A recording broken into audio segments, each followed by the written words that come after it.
Mesdames, Messieurs, bonsoir, bienvenue à Entretien. Cette semaine, je vous propose une rencontre avec la peintre Joanne Poitras. Native de Hull, Joanne Poitras a toujours été passionnée d'art. Après avoir étudié en esthétique, notamment le maquillage de théâtre, elle a travaillé dans une garderie avant de s'occuper de l'éducation de ses enfants. Peintre autodidacte, elle décide de vivre de son art en 2010. Depuis, elle donne des cours d'art et de spiritualité. Joanne Poitras, d'abord, merci d'accepter notre invitation. On le disait dans la mini-biographie, vous êtes native de Hull, mais c'est très rapidement que vous êtes déménagée, en fait, dans le secteur de Masson. 8 mois, vous avez été placée en pension dans une famille que vous considérez aujourd'hui comme votre véritable famille. Mais le moins qu'on puisse dire, c'est que l'enfance n'a pas nécessairement été un événement ou une période heureuse de votre vie. Non. C'est des choses qui sont quand même, en vieillissant, c'est des choses qui sont quand même assez difficiles à accepter quand on se fait dire que nos parents nous ont donné et puis qu'on a un frère, etc., qu'on ne connaît pas vraiment les raisons pourquoi nos parents nous ont donné. Alors, c'est sûr que ça fait un petit brouhaha dans la tête d'un enfant. Est-ce qu'à un moment donné, vous vous êtes dit, bien, en fait, au moins ma famille actuelle, celle qui vous a accueilli, vous a choisi personnellement? Oui, mais ça, on fait ça seulement, je te dirais plutôt, Michel, quand on vieillit, hein? On prend conscience que oui, on est aimé par cette famille-là, qu'on est apprécié, puis c'est là qu'on comprend l'importance du choix que la famille elle a fait. Ouais. À l'âge de 16 ans, vous avez rencontré votre mère biologique et ça n'a pas nécessairement été non plus une période qui a été rassurante, si on veut. Non, ça n'a pas été une période facile en adolescence. Là, On en parle évidemment parce que c'est ce qui vous a modelé, c'est ce qui a fait la femme que vous êtes devenue aujourd'hui. Je sais que la spiritualité, à ce moment-là, est entrée rapidement dans votre vie, comme peut-être un moyen de survie, quelque chose auquel s'accrocher. Et ça, toute jeune, vous faisiez même, vous confectionniez des chapelets. Oui, oui, oui. Dans le coin où j'ai été élevée, il y avait un couvent des Sœurs. Oui, sur la rue des Servantes, dans le secteur Masson. Oui, oui. C'est dommage, aujourd'hui, c'est détruit, mais c'est ça, c'était un lieu qu'après l'école, jeune, au primaire, je m'en allais là, puis je confectionnais des chapelets avec Sœur Marie-Thérèse. Et nous, on est dans la génération qu'on a eu quelques sœurs qui nous ont enseigné. Fait que ça, c'était toujours des mentors.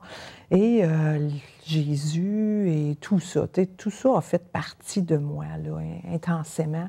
C'est vraiment à ça que je me suis accrochée jeune. Et c'est ça qui me donnait tout le temps une petite bougie d'espoir, puis voir des choses plus faciles. Oui, à ce moment-là, donc, il y a la spiritualité. Il y a aussi l'art qui... Déjà, toute jeune, vous avez commencé... Est-ce que vous étiez du genre à toujours dessiner, toujours toucher... Oui, toujours. Puis tout petite, les gens me disaient autour, j'avais 7 ans, 8 ans, 9 ans, mon frère, ma mère, mes amis me disaient « Wow, quel talent, c'est facile, tu prends un crayon, une paire de ciseaux. » Tu sais, tout petite, là, j'ai confectionné des voitures pour mes Barbie. Tu sais, j'avais 9 ans, puis je prenais une boîte de Kleenex, puis je disais à ma mère qu'elle me ramasse les couvercles de peau, puis je faisais les roues avec ça. Tu sais, toute petite, l'art, la créativité, ça leur rentrait intensément. Alors, c'est ça qui a fait un suivi partout, autant en créatif nature qu'en créatif plus matière. Et c'est probablement ce qui a fait que vous avez choisi d'aller étudier dans un domaine artistique. Finalement, on parle d'esthétique, mais vous avez, à la polyvalente Le Carrefour, je pense, le maquillage de théâtre. Oui. Ça, c'était une poussée vers toute la créativité. Mais j'étais très jeune.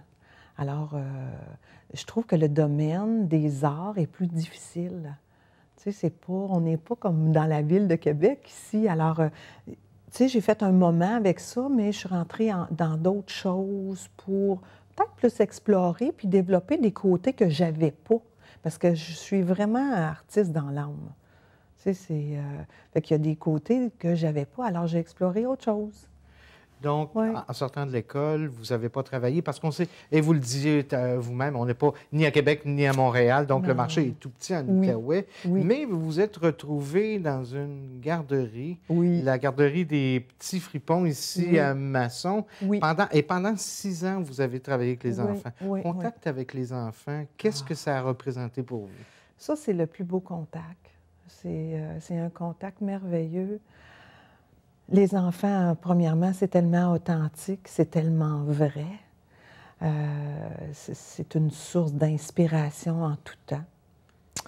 Alors, c'est sûr que ça m'a apporté énormément. J'ai beaucoup grandi là-dedans et le domaine des arts et de la créativité a été beaucoup exploré. Hein? Faire des bricolage avec les enfants, explorer les insectes. Tu sais, on touche à tout dans une garderie. Hein? Alors, c'est sûr que c'était un gros, gros plus. Est-ce que ça a peut-être été l'occasion de faire la paix avec l'enfance un petit peu malheureuse que vous avez eue, l'enfance un petit peu déchirée que vous avez eue, que d'être en contact justement avec ces enfants-là? Oui, peut-être que c'est une partie, comme tu dis, une partie qu'on fait hein, avec nous, contact de l'enfant. Fait que oui, c'est sûr qu'il y a une partie, mais j'étais encore très jeune quand j'étais en garderie. Tu sais, j'étais dans les 18, 19, 20 ans, là. Alors, Et vous avez eu 2 enfants vous-même. On oui, parle de Yann et de Mathieu, qui oui, sont maintenant âgés de 20, 24 ans, oui, oui, oui, avec votre conjoint Yves. oui, Et vous avez fait le choix, quand les enfants sont arrivés, de oui, tout mettre de côté, mettre la oui, carrière de côté oui, pour les élever. oui, c'était important pour moi. C'était important, on en avait discuté, moi et Yves. On avait dit, un jour, si j'ai des enfants, j'aimerais être capable de m'en occuper moi-même. Euh, c'est sûr, hein, en étant tu sais, donné au service social, c'est sûr que on prend conscience de petites choses. Alors, c'est sûr que c'était un grand bonheur pour moi de pouvoir les élever et de pas de consacrer toute leur jeunesse avec moi, puis d'être 100% avec eux. Et ces 2 enfants-là, le fait d'avoir passé leurs premières années avec eux, Oui, de consacrer tout votre temps, oui. avez-vous l'impression, avec le recul, que eux en sont sortis autant grandis que vous avez pu en sortir grandis? Je pense que oui. Je pense que oui. C'est sûr que moi, ça m'a encore donné une autre poussée. Une poussée pour aller encore plus loin. Parce que c'est sûr que tous les cheminements de la vie nous amènent à libérer des choses, hein, à prendre conscience des choses. Alors oui, il y a des événements qui ont fait que que ça a été dans ce chemin-là. Oui, Et oui. quelles valeurs vous avez voulu transmettre aux enfants comme telles? Les valeurs les plus importantes pour Ah. Joanne, pour Yves, par rapport à la famille, par rapport à la vie familiale? Les amours, je leur dis tout le temps, c'est mes chefs-d'œuvre. Hein? Alors, je- pour moi, qu'est-ce qui est important le plus, c'est vraiment d'être en contact avec soi et d'être authentique et de pouvoir se dire je t'aime. Aujourd'hui, dans la société, je trouve que c'est ça, on a de la difficulté à se parler, on a de la difficulté à se regarder. Fait que je trouve que c'est une chose qui est importante aujourd'hui. Tu sais, juste un petit regard et puis un petit mot, ça fait plaisir. Ça part bien une journée. Et alors, d'être unis, c'est important. La spiritualité qui vous avait accompagné pendant votre enfance, pendant votre adolescence, qui continue aujourd'hui, et on va en parler un petit peu plus tard dans l'émission, mais cette spiritualité-là, est-ce que vous avez aussi tenté de la transmettre à votre famille? Oui, oui. Il y a beaucoup de choses qui ont été différentes encore étant jeune. C'est sûr qu'en vieillissant, on prend conscience de plein de choses. Alors, mais il y a une partie, oui, qui a été transmise. Oui. Évidemment, quand on fait le choix de mettre sa carrière de côté pendant 5, 6 ou en tout cas une certaine période de temps qui est Oui. habituellement longue, quand on décide de revenir sur le marché du travail, on doit refaire sa place, une place Oui. qu'on a laissée. Oui. Et pour vous, ça s'est passé comment ce retour au travail-là? Oh là là! Beaucoup d'épisodes, beaucoup de travail, mais tout le temps dans le domaine de l'art ou de la nature. C'est ce qui m'a amenée à... J'ai fait des expositions, je faisais beaucoup de céramique dans le temps, alors j'ai fait beaucoup d'expositions. J'ai travaillé pour Laila et Claude François Dubuc. On faisait des savons biologiques. Ensuite, j'ai travaillé pour Louis Auxerre, à Masson. Alors, j'ai touché beaucoup de choses. J'ai été des petits bouts de temps. Tu sais, je laissais ma trace un petit peu partout. Mais en fait, c'est toutes des expériences différentes, mais toutes dans le domaine de la nature et de l'art. Il y a eu aussi Pampered Chef, oui. que moi, je ne connais pas, qui est un... Pouvez-vous nous parler un petit peu, parce que ça a vraiment marqué votre parcours. Ah oui, oui. Écoute, ça, c'était 8 ans avec Pampered Chef. Il y a eu une grande ouverture. Écoute, c'est des produits pour faire la cuisine. En fait, c'est des produits américains, c'est sûr. Les Américains, des fois, sont toujours plus avancés un peu sur des produits et tout. Mais c'est un beau produit de cuisine. Il y a des plats de grès. Il y a des choses plus naturelles. Et puis, j'ai commencé à faire des présentations pour montrer le produit. Alors, c'est de cuisiner. Fait que la cuisine, c'est un art. Oui, hein? parce que vous, la cuisine, justement, vous n'avez jamais considéré Pampered Chef comme étant juste un travail de démonstration, comme, par exemple, Tupperware ou quelque chose comme ça. Non, non, non. Vous, c'était véritablement... Vous étiez un artiste quand vous travailliez pour Pampered Chef. Oui, oui. J'étais un artiste. Et puis, c'était vraiment de confectionner des tresses, des couronnes, faire des petites bouchées spéciales, faire des thèmes.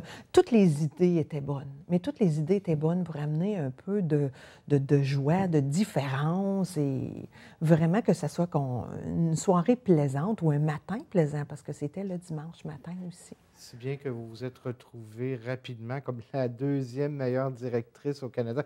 Je peux imaginer que c'est une récompense qui fait plaisir. Oui, oui, oui. Ah oui, c'était un beau cadeau.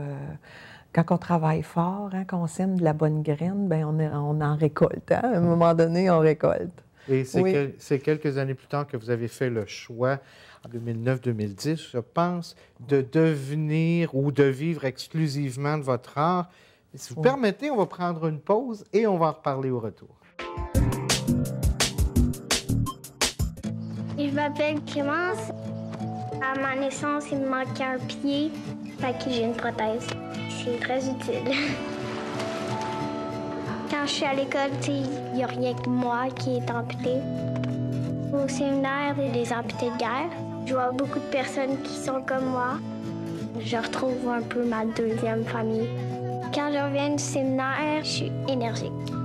Il n'y a rien qui va m'arrêter parce que je suis une vainqueur. Le séminaire des amputés de guerre, on est une grande famille, on a toute hâte de se voir. Il y a des grands, il y a des petits, puis les grands prennent des petits comme les petits apprennent des grands. J'ai toujours aimé prendre des photos. J'étais la photographe désignée de la famille. Quand j'ai voulu poursuivre ma passion, les amputés de guerre m'ont financé ma nouvelle prothèse. Pour moi, l'Association des amputés de guerre, ça m'a apporté d'être simplement bien avec moi-même. Je suis juste moi.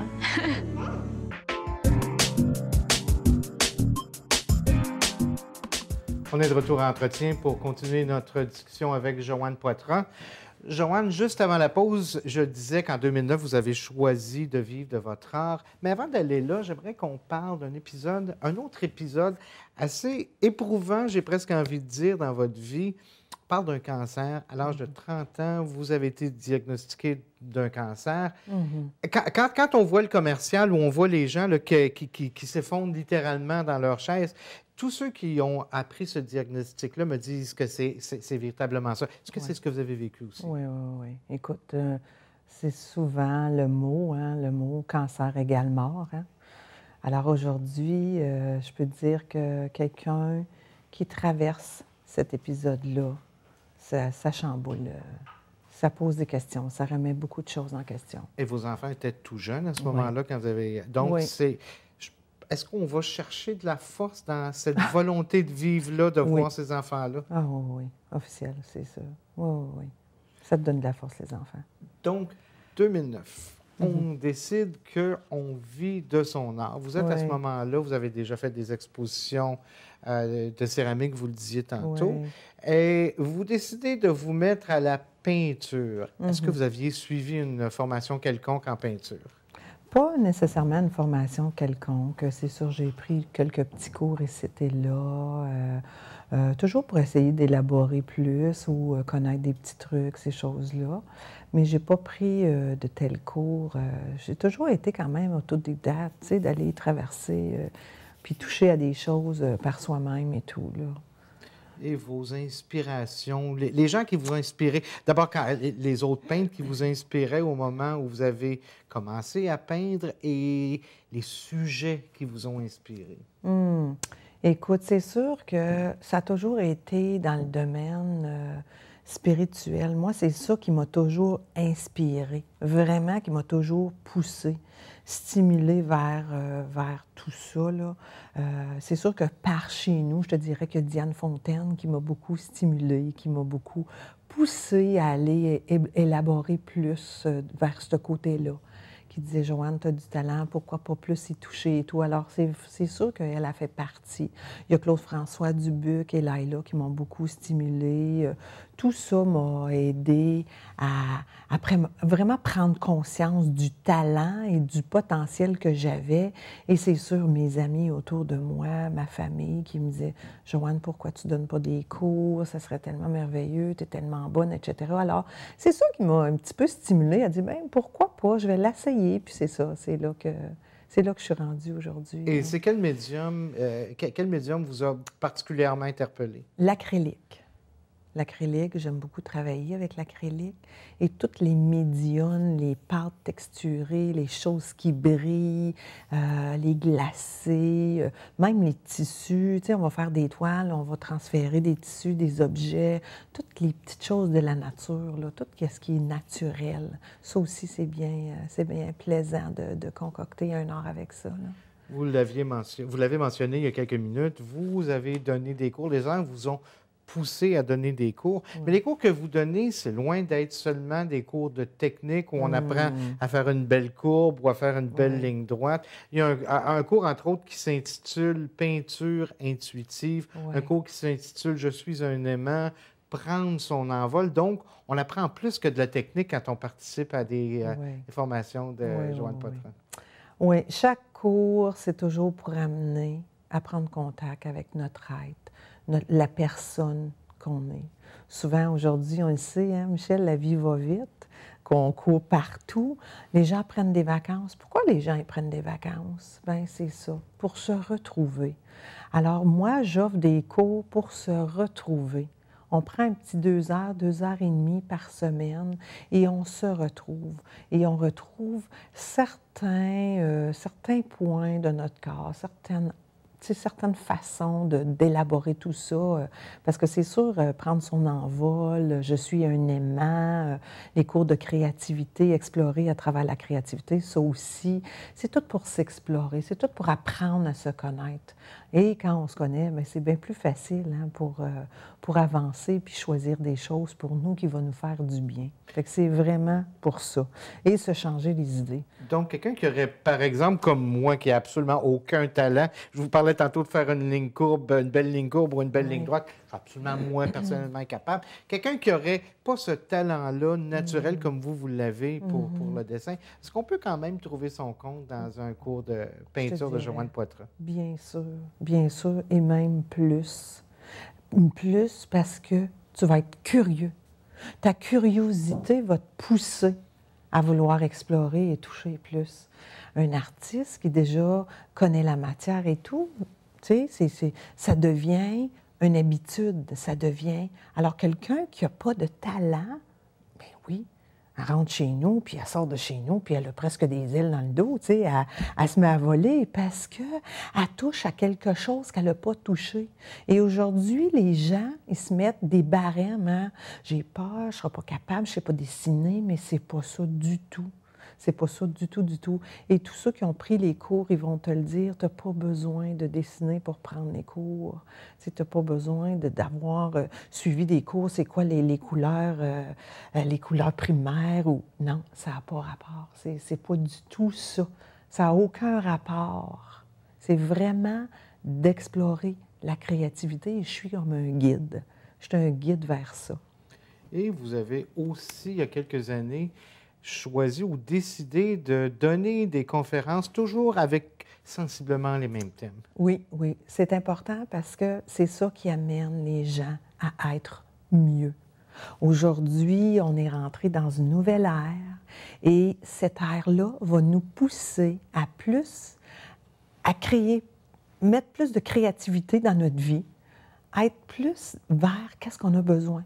Tu sais, les gens, ils vont changer de job. Hein? Pourquoi aujourd'hui, on voit plus, hein, les gens, ils se dirigent vers vraiment ce qu'ils aiment, ce qui les passionne, ce qui les touche. Et c'est ça qui va apporter les gens à être mieux. Tu sais, c'est vraiment choisir par rapport à ce qui nous fait vibrer, choisir par rapport à ce qu'on aime. Vous venez de dire qu'on est dans une nouvelle ère. Oui. Vous continuez de parler de spiritualité. Oui. On sait que, et on le constate rapidement, les églises se vident, les églises traditionnelles se vident, les religions sont de moins en moins populaires. Et pourtant, la spiritualité est de plus en plus, je vous dirais, presque à la mode. On voit des boutiques ésotériques qui ouvrent un petit peu partout. On parle d'anges, les pierres. On achète une pierre pour guérir son mal de tête. Est-ce que vous êtes dans ce courant-là, vous? Écoute, Michel, moi, je te dirais tout ce qui est bon pour qu'une personne puisse s'accrocher. Exemple, une personne qui a eu une mauvaise nouvelle et qu'elle va chercher une pierre ou qu'elle va chercher un dessin ou qu'elle va chercher une prière, pourvu que ça lui apporte une sérénité. Moi, c'est ça, ma spiritualité. Parce que chaque personne, c'est différent. Alors, pour moi, c'est ça. C'est simple. Parmi les services que vous offrez également, on parle de painting. Donc, vous peignez directement sur les gens des œuvres d'art.